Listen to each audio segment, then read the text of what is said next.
வாஷிங்டனுக்கு மிகப்பெரிய மறுட்டலாக இருந்து வந்த ஈரானிய உச்ச தலைவர் அயத்தொலா அலி கமேனி கொல்லப்பட்டு விட்டாலும் ஈரானில் அமெரிக்க ராணுவ நடவடிக்கைகள் தொடர்ந்து தீவிரமடைந்துள்ளன.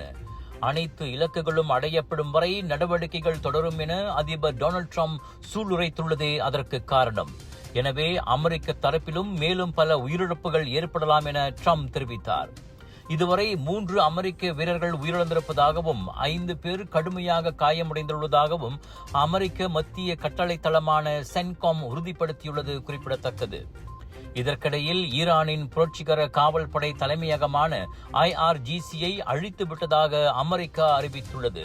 இது விஷமுள்ள பாம்பின் தலை பிடுங்கப்பட்டது போல தலைநகர் தெஹ்ரானின் ராணுவ கட்டமைப்புக்கு கிடைத்த மரண அடி என சென்காம் வர்ணித்தது.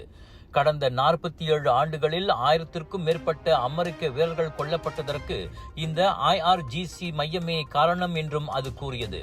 இவ்வேளையில் ஈரானிய முன்னாள் அதிபர் மஹ்மூத் அஹ்மதினெஜாட் தெஹ்ரானின் வடகிழக்கில் உள்ள அவரது இல்லத்தில் நடத்தப்பட்ட இஸ்ரேல் அமெரிக்க விமான தாக்குதலில் உயிரிழந்துள்ளார்.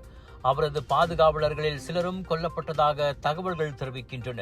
2005 முதல் 2013 வரை ஈரானை வழிநடத்திய அஹ்மதினெஜாட் இதுநாள் வரை அரசின் ஆலோசனை குழுவில் முக்கிய பங்காற்றி வந்தார்.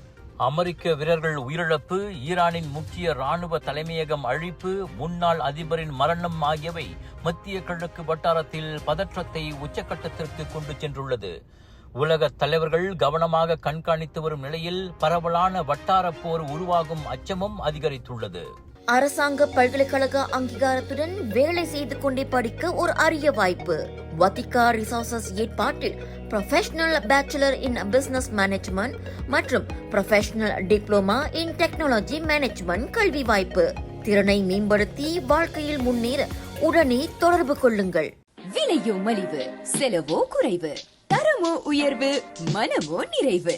மக்களின் தேர்வு என்ரிகோஸ் முழு ஆடை சத்துள்ள பால்மாவு.